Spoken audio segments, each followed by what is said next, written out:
हम क्या बोलूं इसके बारे में, तो इसके बारे में तो सभी को पता है कि ये औरत सबसे बड़ी कामचोर है। रोटी भी कैसे बना रही है जैसे जान छुड़ाना है मुझे इनसे। हम क्या बोलूंगा इसके बारे में, तो सारा का सारा कुल्ला किताब है। जैसे कि ये बोल रही है कि मैं रोटी बनाती हूँ और बैंगन का भी सब्जी बनाती हूँ बैंगन जैसे के लिए, और इनके लिए क्या कर लूं। लेकिन देखो तो सही, फिर भी मेरी इज्जत ही नहीं है। कहाँ से इज्जत होगी तेरी? तेरी तो कोई इज्जत ही नहीं है। तेरी इज्जत करेगा कौन रे?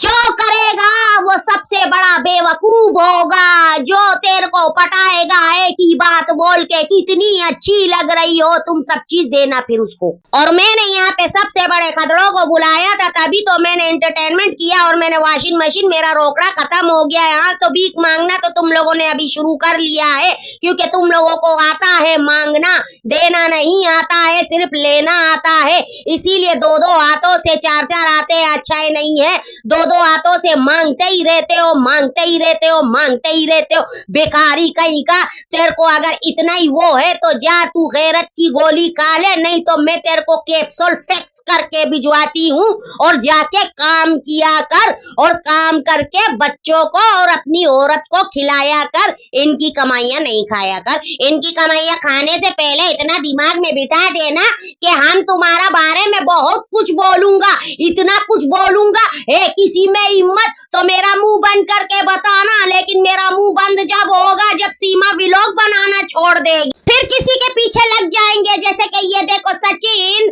जैसे हैदर की बीवी के पीछे लग गया था, पता नहीं किसके पीछे लगा हुआ है। और अभी ये रोटी सच्चे असल घी में बना रही है कि हम है ना असल घी में बना रहा हूँ, लेकिन अपने दो बच्चों को, बड़े बड़े बच्चों को इसने भेज दिया है, अपनी जवान बेटी और अपने जवान बेटे को भी कहीं और भेज दिया है कि अगर ये होंगे तो मेरे बीच में रास्ते में कांटा पड़ जाएगा, क्योंकि फरहान जो है ना बड़ा हो रहा है और ये टांगे फाड़ के बैठा हुआ है गैस छोड़ने वाला मशीन। अब ये रोटी की इज्जत ही नहीं करेगा कि ये रोटी देखो कैसा इसने बनाया है, जला है कि क्या। ये रोजी है, रोजी की अगर तुमने इज्जत नहीं की तो दुनिया में तुमने किसी की भी इज्जत नहीं की। ये ऐसे खाना फेंकता है, किसी दिन तेरे को खाना ही फेंकेगा, टेंशन नहीं लेना।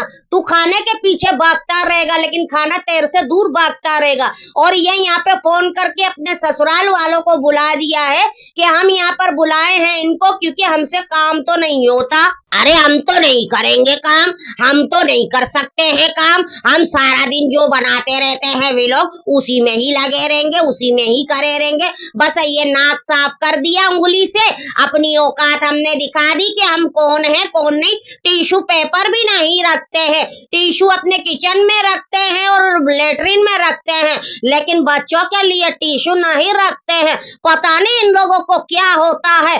कभी ये दुपट्टे से साफ करते, अभी जो उंगली से साफ किया वो उंगली भी इसने धोया नहीं था। और ये देखो यहाँ पर ये बच्ची को जो घुमा के लाए के मैं शक्कर लेकर आया हूँ, तो चीनी लेकर आ के मैं ना चाय सीमा बनाएगी। लाजमी है भाई, चाय तो बनता रहेगा ना, हर घर की कहानी है चाय पीना, कहवा पीना तो नहीं होता है ना, चाय में भी कुछ और सोचता रहता है क्या तुम। और इस गंदे बच्ची का जो नाक साफ किया है उसी गंदे हाथों से ही अपने ना मुंहों में डाल रही है, और उसके भी मुंहों में, और इसी गंदे हाथों से देखो चीनी भी डाल रही है ना। इसने अपना साबुन से हाथ धोया है और ये बस छत में खड़ी हो गई है, ना मुंह धोया है। बांसी मुंह के साथ ये लोग यहाँ पर बैठ के खाना वाना पकाते हैं और खुद ही खाते हैं। ऐसा खाना आप मुझे ये बताओ कौन खाएगा? इंसान तो खाएंगे ही नहीं, क्योंकि उनको पता है कि आजकल कितना वायरस चल रहा है, और ये चिपक चुपक यहाँ पर बैठ के चिपक चुपक बस करते रहते हैं।